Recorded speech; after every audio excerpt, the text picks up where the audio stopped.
नमस्कार आणि येवकार दिवचल तालुक्यातल्या आमोणे गावातल्या वचपी तमनार वीज प्रकल्पाच्या 400 केव्ही ट्रान्समिशन लाईनीच्या प्रस्तावित संरेखनाक आशेक घेवपी 30 थळाव्या लोकांची याचिका मुंबई उच्च न्यायालयाच्या गोय खंडपीठान न्हयकारली।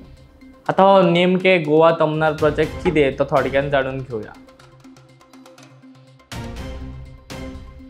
हो 2015 वर्सा वीज मंत्रालयाच्या आंतरराज्य प्रसारण प्रणाली प्रकल्प। हाचो मूळ हेतू गोय राज्या खातीर एक अतिरिक्त वीज स्त्रोत तयार करपाची कल्पना आशिल्ली। गोयची चडांत चड वीज मागणी पुराय करपा खातीर गोंयांतल्या सांगोड सावन कर्नाटकाच्या शिमे मेरेन 400 केव्ही ट्रान्समिशन लायन घालपाचो आस्पाव आशिल्लो। गोय, कर्नाटक आनी छत्तीसगड ह्या राज्यांनी हो प्रकल्प पातळ्ळा। गोय आनी कर्नाटकांतल्या अस्तंत घाटाच्या दाट रणांतल्यान तो वता।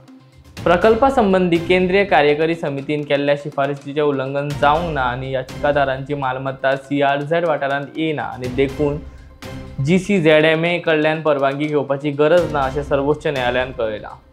ह्या तमनार प्रकल्पा संबंधी CECन केल्ल्या शिफारशी प्रमाण सर्वोच्च न्यायालयान 7 एप्रिल 2022 ह्या दिसा आदेश दिला। ताचो भंग करून आमोणे गांवांतल्यान प्रकल्प एके वळीन दवरपाचें काम सुरू आसा। कायदेशीर परवानगी मेळूंक नाशिल्ल्यान ही संरेखन बेकायदेशीर आसा। प्रकल्प कंपनीक याचिकादारांच्या आमोणे गांवच्या जमनीत 220 केव्ही कॉरिडॉर सोडल्यार प्रवेश करपाचो आनी तांच्या जमनीचो खंयचोच भाग वापरपाचो अधिकार ना। थिवी आनी सुर्ला पंचायतीन 2019 वर्सा ह्या प्रकल्पाच्या 400 केव्ही संरेखनाक हरकत घेतिल्ली। ह्या प्रकल्पाचो परिणाम थंयच्या शेतकारांच्या उदरनिर्वाहाचेर जातलो असो दावो केलो।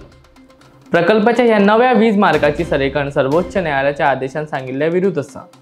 कलेक्टरान ही संरेखन सत्यापित करूंक ना। याचिकादारांची मालमत्ता ह्या प्रकल्पा खातीर वयतली देखून तांच्या लुकसाण भरपायेचें मूल्यांकन जावंक नाशिल्ल्यान ताचे बगर बांदकाम करपाक मेळचें ना असो दावो याचिकादारान केलो।